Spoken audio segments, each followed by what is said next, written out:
Veja agora o que foi notícia no Parlamento Fluminense durante a semana. Comissão de Saúde discute causas de incêndio no Hospital Badim. Conselho de Ética vai analisar quebra de decoro de 2 parlamentares. E a Alerj lança frente parlamentar em defesa do programa Segurança Presente. O Alerj Revista está no ar.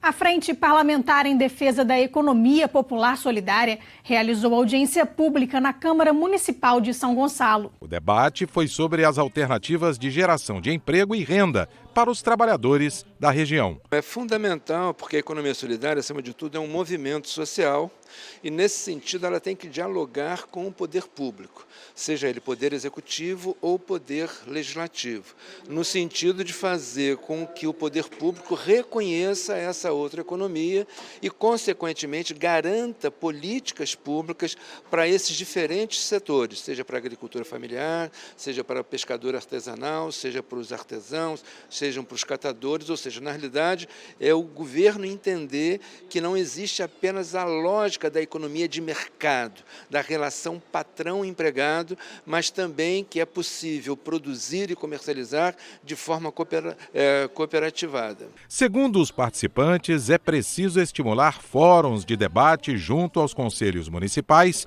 para fortalecer a economia popular. São centenas de milhares de famílias, não é, que vivem e sobrevivem com recursos e rendas oriundos do trabalho na economia solidária. Aqui me refiro a artesãos e artesãs, me refiro a bordadeiras, me refiro a pescadores artesanais, me refiro a agricultores familiares, me refiro a catadores de material reciclável. Portanto, uma pleiade enorme de atividades que se organizam cada vez mais sob o prisma, sob os princípios da economia popular solidária. Ao invés da conhecida competição entre as empresas, a economia solidária busca a sustentabilidade. Na agricultura, uma economia limpa, sem agrotóxicos, o que também, em outras áreas, vem a ajudar a economia de municípios e do Estado. Por isso, a parceria com o Legislativo Municipal e as prefeituras é muito importante. São Gonçalo já tem a Lei 343, de julho de 2011, que criou o Conselho Municipal de Economia Solidária, o que estimula a geração de empregos. O artesão e artesã, ele é produtor e sujeito do seu próprio processo de produção e das receitas daí advindas. Portanto, é fundamental, inclusive acho que em qualquer projeto estratégico de desenvolvimento econômico e social do Estado, a economia popular solidária deve aparecer como um dos eixos estruturantes desse projeto. Alguns anos atrás, a Feira da General Osório em Ipanema era composta por maioria de artesãos de São Gonçalo. Tá? A feira dali da Praça 15, no centro do Rio de Janeiro, tinha muitos artesãos de São Gonçalo. E nós aqui em São Gonçalo precisamos valorizar isso e incentivar. Acho que São Gonçalo precisa, exemplo da Assembleia Legislativa, que criou lá a Frente Parlamentar de Economia Solidária, precisamos aqui em São Gonçalo também criar a Frente Parlamentar para apoiar a economia solidária na nossa cidade. As vítimas do incêndio no Hospital Badim, na Tijuca, demoraram a ser socorridas. Essa foi a conclusão preliminar da Comissão de Saúde da Alerj, que discutiu as causas do incêndio. Eu acho que houve um momento que eles identificaram o problema, imaginaram que poderiam solucionar o problema não foi solucionado e quando então se iniciou o resgate, há um hiato de tempo que, por certo, contribuiu para o resultado morte. Né? Foram 10 pessoas encontradas mortas, na sua maioria no CTI. Né? Ao todo, são cerca de 20 óbitos.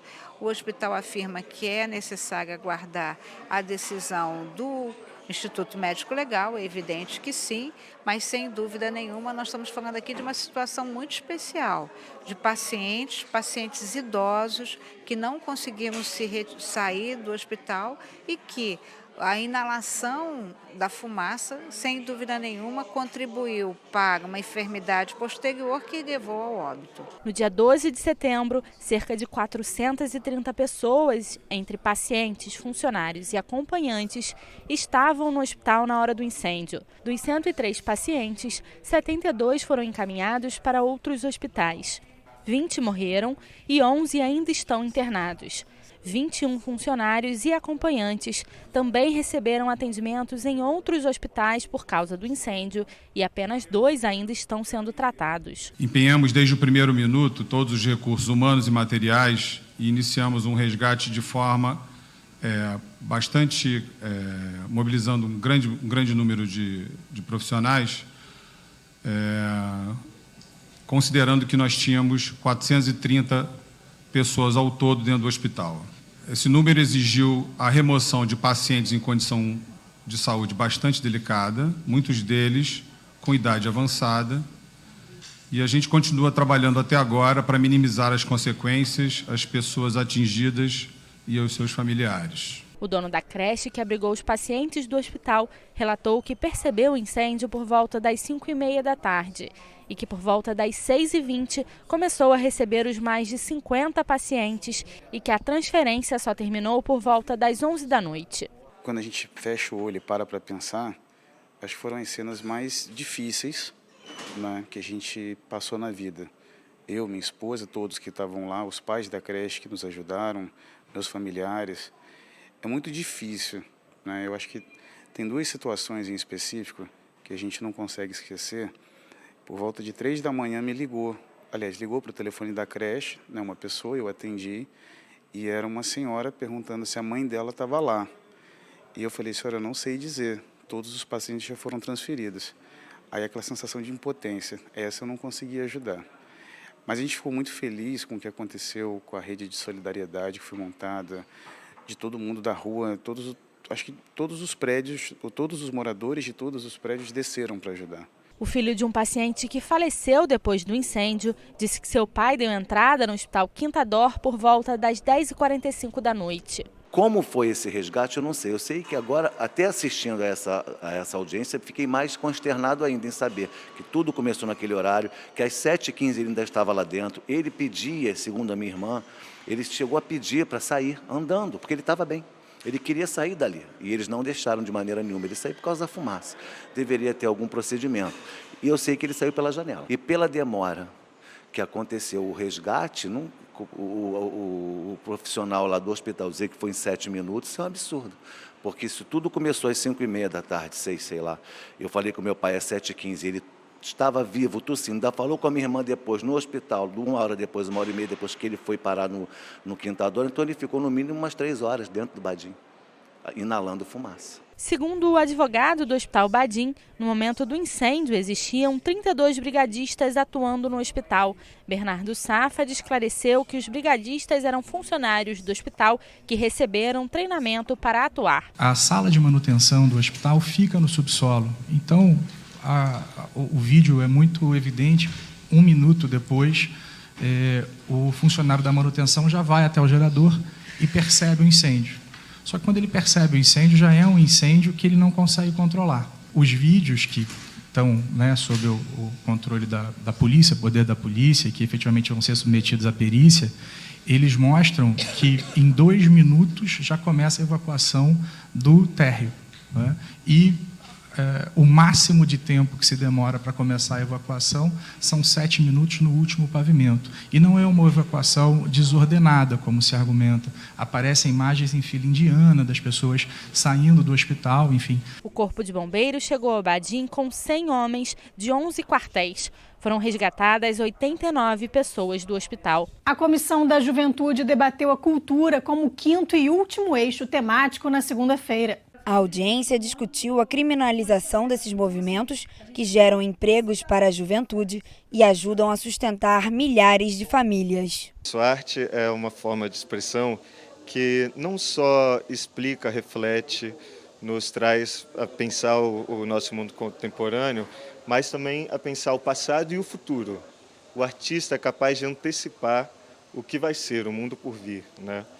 E eu acho que isso é criminalizado muitas vezes justamente por expor todas as contradições de um sistema que desprivilegia, que encarcera, que mata essa juventude, especialmente sua parcela negra e pobre no Rio de Janeiro e no Brasil inteiro. Né? MC Chand, fundador da Roda Cultural do Paquistão, em Manguinhos, lembrou que o Estado não leva a cultura para dentro das favelas e ainda burocratiza o processo de criação dentro das comunidades. Apesar disso, segundo o MC, através da diversificação dos meios de produção e da criatividade dos jovens, a cultura da favela segue ocupando espaços públicos. Atualmente, por exemplo, 100 rodas de rimas já acontecem no Rio de Janeiro. É muito importante ter essa cultura da favela na favela. Porque, como eu estava explicando há um tempo atrás, pelo fato de esses equipamentos públicos de cultura, eles acabam ficando muito distantes e, às vezes, muito distante não só de território, mas, às vezes, da realidade mesmo do morador de favela. Então, quando você cria uma roda cultural, onde você dialoga com a cultura que já acontece na favela e que, de fato, é feita pelos próprios moradores, isso acaba sendo de uma forma mais atrativa para chamar a própria juventude para poder estar ali se expressando também e estar junto no momento de lazer também e de pensamento crítico, de reflexão, que é esse ambiente da roda cultural, onde que a gente está sempre propagando e divulgando cultura e arte. A deputada Dani Monteiro, presidente da comissão, reforçou que a cultura e a arte, além de serem fonte de trabalho e de renda, ajudam os jovens a ficarem afastados da criminalidade. A parlamentar disse que, com o término das escutas temáticas, a comissão vai levar o conhecimento adquirido nos debates para fora da alerj em ações de mobilização que valorizem o jovem como agente da política. O que o Estado está oferecendo para disputar os jovens com a criminalidade, com a violência?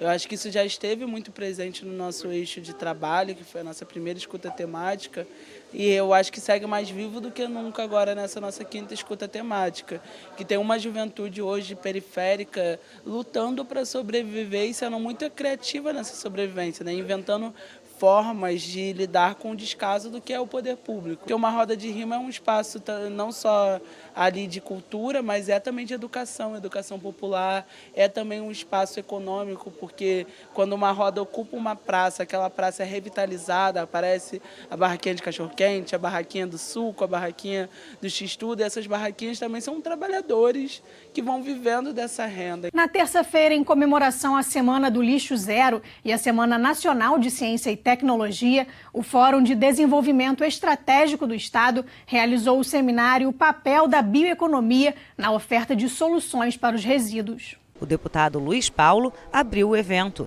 e falou sobre os aspectos principais abordados no seminário. Nós vamos aqui discutir uma questão relevante no mundo atual, que é a bioeconomia, né, e a reciclagem, porque esses são temas que dizem respeito ao lixo e as campanhas em relação a lixo zero, elas só vão de fato ser efetivas quando o lixo, né, agregar-se a ele valor econômico para que esse valor econômico agregado possa retornar para a sociedade. Durante o encontro, foram apresentados diversos casos de sucesso de instituições que vêm contribuindo para que o Estado seja mais sustentável. Nós desenvolvemos ações que visam capacitar empreendedores para que eles apresentem soluções para os novos desafios da humanidade. Então, nesse sentido, os casos de sucesso são empresas que vêm sendo trabalhadas com a gente e também startups que vêm sendo criadas por meio principalmente do ambiente acadêmico, universitário, que muitas vezes esses pesquisadores, esses cientistas, eles não se veem como empreendedores. Só que eles têm ideias, eles têm projetos que são muito inovadores e que ajudam a promover a inovação e a aumentar a competitividade das microempresas. A coordenadora do Green Rio falou sobre a parceria Brasil-Alemanha no desenvolvimento de projetos em bioeconomia, no que diz respeito à agricultura familiar e produtos orgânicos. Acabou de acontecer em Natal o Encontro Econômico Brasil-Alemanha, onde foram firmados pelo menos 4 acordos de parceria no cenário da bioeconomia, envolvendo o Ministério da Agricultura, o Ministério da Ciência e Tecnologia e Embrapa. Então, isso aí é um passo significativo e eu particularmente fico feliz porque algumas dessas parcerias começaram no Green Rio. Então, essa era a proposta do Green Rio, ser um hub E isso está acontecendo, não é mais um sonho, é um fato. O diretor da empresa ABC Mídias disse que o país perde 120 bilhões de reais em produtos que poderiam ser reciclados. Para ele, é preciso construir políticas públicas que busquem soluções para o aproveitamento de resíduos. O mercado hoje da reciclagem, ele tem um potencial muito grande, tá? Ele representa um novo petróleo e gás. Na realidade, ele movimenta apenas 3% do que se consegue coletar dentro do país. E 97% ainda falta ser reciclado. Com apenas os 3%, nós conseguimos gerar uma renda de 10 bilhões de reais. E esses 97% representam 120 bilhões em perdas. O que falta sobre questões de política públicas aqui são incentivos fiscais, tributários. A subdiretora do Fórum disse que o debate é fundamental para que o Estado se torne referência mundial em bioeconomia. A gente resolveu enfocar em quais soluções que a bioeconomia já oferta para a gestão dos resíduos sólidos. Foi muito interessante ver a quantidade de startups, de micro e pequenas empresas que já ofertam soluções que já estão se consolidando no mercado. Então foi um fórum bastante rico e o que a gente pretende é justamente divulgar aqui para a Assembleia Legislativa, para os parlamentares, qual é o potencial do Rio de Janeiro nessa área da bioeconomia, mostrando como ofertante de soluções que podem ser internacionalizadas e transformar o Rio de Janeiro em referência de bioeconomia para o mundo. No próximo bloco, o Conselho de Ética vai analisar quebra de decoro de 2 parlamentares. O Alerj Revista volta já.